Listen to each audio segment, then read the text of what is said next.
کہ پاکستان میں ڈالر کی شدید قلت کے بعد بینکس نے نئے لیٹر آف کریڈٹ جاری کرنا بند کر دیے ہیں، لیکن دوسری جانب پہلے سے جاری شدہ ایلسیز کے تحت جو سامان پاکستان پہنچ چکا ہے وہ بھی بندرگاہ سے باہر نہیں آ سکتا۔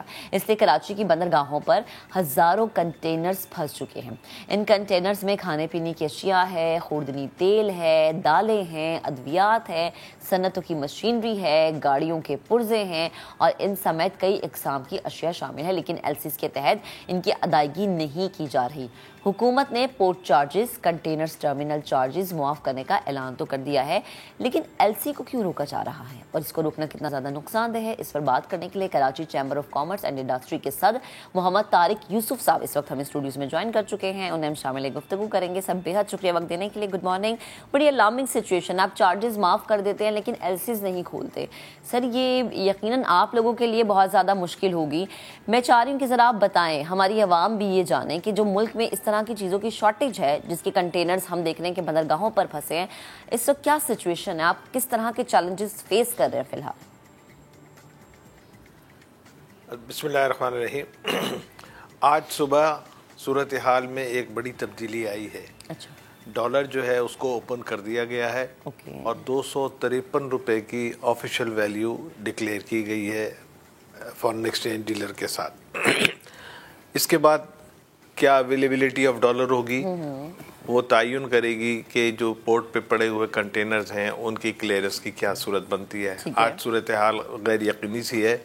آج سے پہلے کہ میں آپ کو بات بتا دوں کہ 10 جنوری کو ہم نے گورنر اسٹیٹ بینک کو وزٹ کیا تھا اور ہم نے ان سے درخواست کی تھی کہ جی جو مال پورٹ پہ پڑے ہوئے ہیں اور جو ایلسیاں نہیں کھل رہی ہیں اس کے متعلق کوئی ڈیفینٹ لاہے عمل طے کیا جائے۔ اچھا، as a response of that 18 تاریخ کو governor state bank Karachi chamber تشریف لائے، ہماری ان سے بات چیت ہوئی، ہم نے اپنی تمام دشواریاں ان کے سامنے رکھیں اور انہوں نے اس وقت یہ کہا کہ ہم اس معاملے میں اب پروسیڈ کرنا چاہتے ہیں اور یہ پھنسے ہوئے جو کنٹینرز ہیں ان کو کلیئرنس کی صورتحال بننی چاہیے۔ ٹھیک ہے، اکارڈنگلی انہوں نے ہمیں ایک پروفارما دے دیا کہ جی اس میں آپ کے ممبران کے مال پورٹ پر رکے ہوئے ہیں اس کی تمام تر تفصیلات مہیا کر دی جائیں، جس میں اس کی کوانٹٹی، وہ کس کوڈ کے تحت امپورٹ ہوئے، وہ اس کی ویلیو اور نمبر آف کنٹینرز۔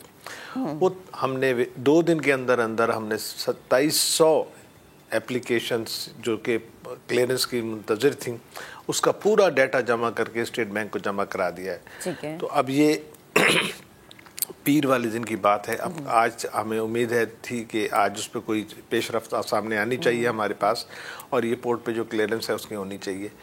تو بٹ آج یہ جو نیا اوپن ڈالر ہوا ہے تو شاید ڈالرز کی فراوانی میں کچھ آسانی ہو جائے۔ اچھا، تو مجھے امید ہے کہ پورٹ پہ پھنسے ہوئے کنٹینرز جو ہیں وہ شاید جلد کلیئر ہو جائیں گے۔ ایک تو یہ صورتحال ہے ایز آن ٹوڈے۔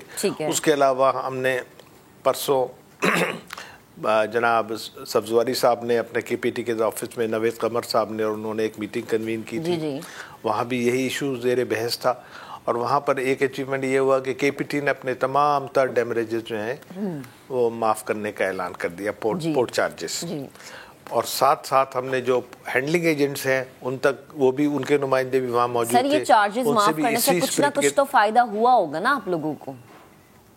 یقیناً، مگر ابھی یہ پوری طرح نہیں ہوا ہے نا، کیونکہ جو ہینڈلنگ ایجنٹس ہیں انہوں نے ابھی کنفرم نہیں کیا ہے، وہ اپنے پرنسپل سے بات کر کے ہمیں بتائیں گے، مگر انہوں نے کمٹ کیا ہے کہ اس میں ایک نرمی ضرور لائی جائے گی۔ اسی طرح ڈیٹینشن چارجز کے لیے بھی بات کی ہے۔ تو ہم پوری کوشش کر رہے ہیں کہ ہمارے جتنے ممبران ہیں ان کی جو دشواری ہے، جو مال آن کے پھنس گئے ہیں، تو پہلے وہ کلیئر ہو جائیں اور اس پہ منیمم کاسٹ آئے۔ اگر یہ ساری چیزیں ہو گئیں تو یقیناً کاسٹ آف امپورٹ جو ہے وہ کم ہو جائے گی اور مہنگائی بھی، اس کے مہنگے ہونے کا ایلیمنٹ بھی کم ہو جائے گا۔ لیکن ایٹ دا سیم ٹائم اب جو کلیئرنس ویلیو آ گئی ہے ڈالر کی وہ 12% زیادہ ہو گئی ہے۔ یعنی سی اینڈ ایف ویلیو جو ہے ڈالر کی 225 سے لے کے آج 253 ہو گئی، تو 12-13% کا فرق آ گیا ہے۔ اب یہ 13% ہے، یہ تو کاسٹ میں آئے گا ہی آئے گا۔ تو مہنگائی تو آ رہی ہے، مہنگائی تو ہوگی یقیناً۔ مجھے لگتا ہے کہ بس اب اس میں ہمیں اپنے آپ کو کنٹرول کرنا ہوگا اور کم سے کم یہ وقت گزارنے کے لیے کم سے کم مارجنز پہ اور کاسٹ پہ